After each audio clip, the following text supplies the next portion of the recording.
자, 이번에는 속도와 가속도에 대해서 한번 살펴보겠습니다. 자, 우리는 수트에서 직선 운동에서의 속도와 가속도 한번 배웠어요. 뭐 예를 들어서 한번 살펴볼게요. 어떤 이제 수직선 위를 움직이는 점이 있어. 위를 움직이는 점 P에 시각 T에서의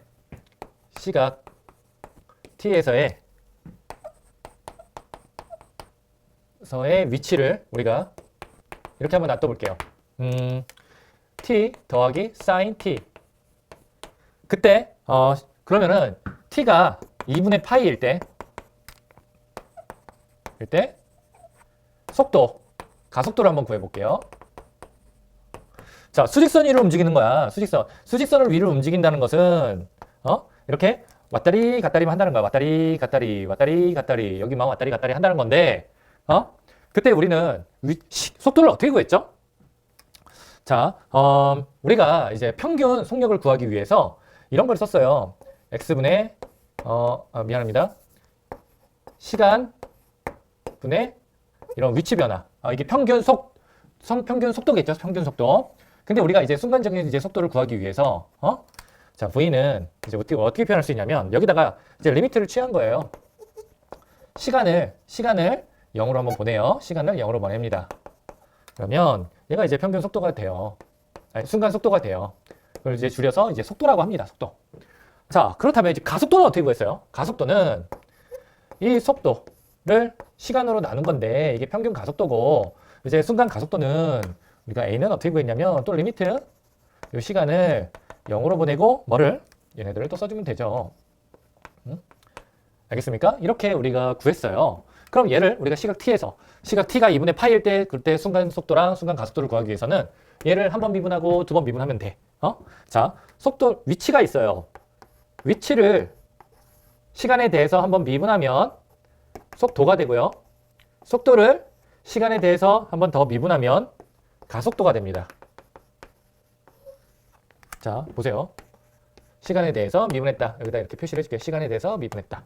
가속도가 되죠. 반대는 적분이지만 여기서 이제 미분만 우리가 생각을 할게요. 그러면 우리가 지금 얘는 뭐라고 할 수 있을까? 얘는 지금 여기서 어떻게 계산할 수 있을까? 속도는 1 더하기 코사인 t. t가 2분의 파이일 때 이 값은 뭐죠? t가 2분의 파이면 뭐가 돼? 2분의 파이면 얘가 0이고 1이 되네요. 아, 순간 속도는 1이구나. 그 다음에 얘를 한 번 더 미분할게요. 한 번 더 미분하면 0이고 얘는 마이너스 사인 t가 되죠. 그럼 시간 t는 2분의 파이에서 가속도는 마이너스 1이 되겠네. 얘가 1이니까 마이너스 1이 되겠네. 이렇게 우리는 수직선 위로 움직이는 점에서 시각 t에서의 위치를 이제 구했는데 지금 잘 봐봐. 우리가 지금 요거는 어떻게 봐봐. 우리가 이런 걸 배웠어요. 앞에서 우리가 이거는 뭐야? x에 대한 y의 변화율이지.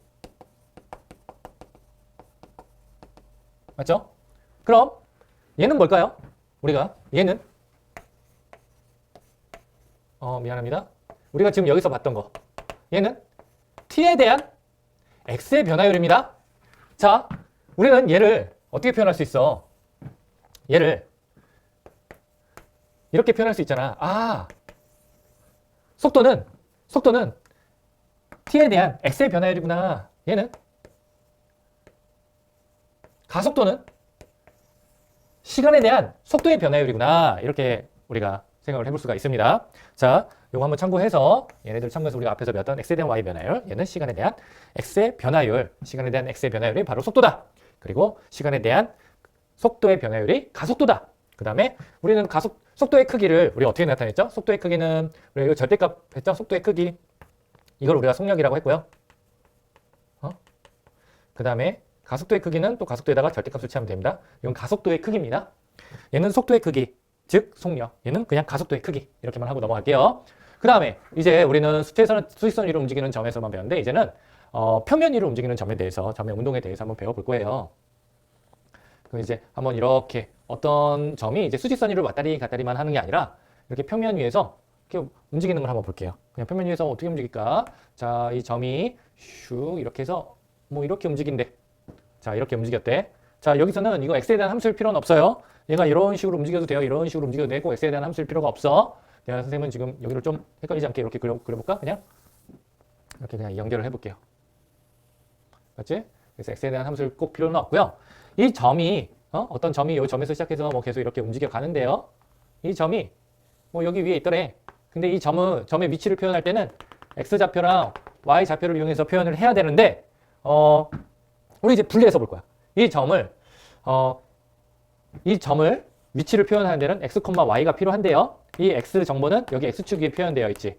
바로 이 x축 위에 얘 x값의 정보가 이렇게 표현되어 있고 이 y축 위에 이 뒤에 y값의 정보가 이제 표현이 되어 있는데 이 점이 움직일 때 얘네들이 움직이는 거 x가 움직이는 거 ft라고 이렇게 표현했고요. 시간에 대해서 y축 위를 움직이는 정보를 우리가 이렇게 표현을 하기로 했어요. 그러면 이 점은 여기서 출발해서 이렇게 가는데 어떻게 돼? 이렇게 갔다가 여기까지 왔다가 이 정보가 점이 이렇게 왔을 때 다시 이쪽으로 갔을 때는 그때 여기까지 오겠죠. 다시 x값. 그럼 다시 이렇게 쭉 갑니다.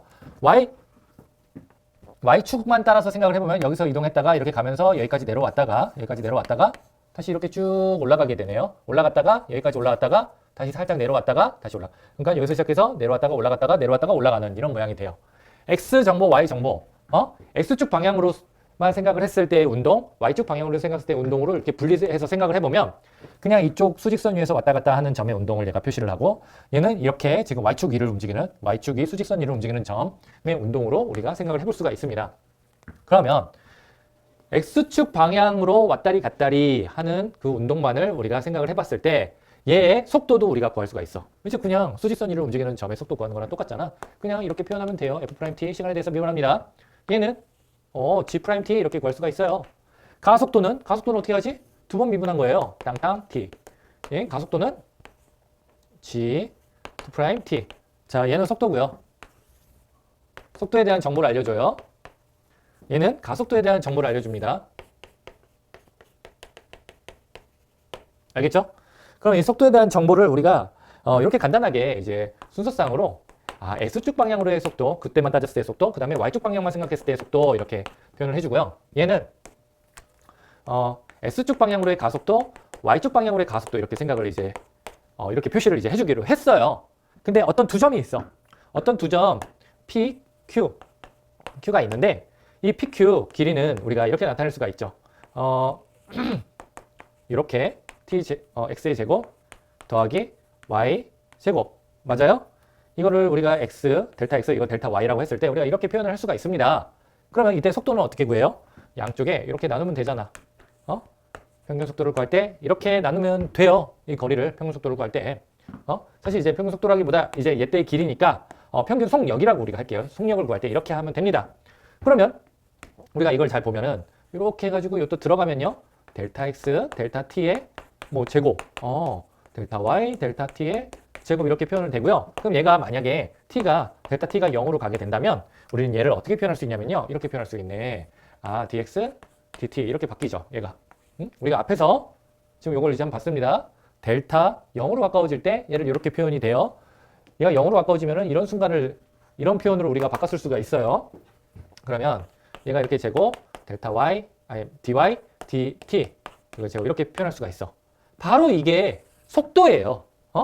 속도. 이게 바로 속도의 크기, 그러니까 속도의 크기를 나타내는 거야. 속도의 크기. 자, 얘네들의 크기를 나타내는 거야. 얘는 V였어, V. V를 이렇게 나타내, 평면에서. 얘는 우리가 A라고 나타냈는데, 바로 얘가 속도의 크기를 우리가 의미합니다. 그 다음에, 그럼 속도의 크기를 다시 한번 표현을 하면은, 얘를 이용해서 표현하면은, 뭐 이제 우리가 얘가 이제 똑같은 건데, 이렇게 표현을 하면 되죠. F'T의 제곱 더하기 G'T의 제곱. 이렇게 표현하면 돼요. 맞죠? 이게 속도의 크기를 나타낸 거고, 마찬가지로, 가속도의 크기는 어떻게 나타낼까? 가속도의 크기. 이렇게 나타내면 됩니다. F2'T의 같은 방법으로 이렇게 나타내면 돼요. G''T의 제곱. 이렇게 나타내면 됩니다. 알겠죠? 미안합니다. 가속도의 크기. 알겠죠? 지금 T가 0으로 갈 때 이렇게 됐고, 우리가 사실 곡선도 뭐 이렇게 곡선이 이렇게 있을 수도 있는데 곡선도 T가 0으로 가는 순간은 거의 직선처럼 이제 보이기 때문에 보이거나 혹은 직선에 가까워지다고 이렇게 표현을 해도 되겠지. T가 0으로 가까워지면 순간적인 것을 우리가 봤을 때 만약에 이렇게 가까워질 때는 우리가 이렇게 생각을 그냥 해보면 돼요. 순간 속도를 생각을 할 때는 알겠죠? 가속도의 크기, 속도의 크기. 자, 각각 우리는 여기서 이제 주의해야 될 게 표면에서 운동도 X축 방향으로의 속도, Y축 방향의 속도로 분리를 해서 생각했고 표현을 하는데도 X축 방향으로의 속도, Y축 방향, 그리고 X축 방향으로의 가속도, Y축 방향의 가속도 이렇게 분리해서 생각을 했습니다. 자, 여기까지 속도와 가속도에 대해서 한번 배워봤습니다.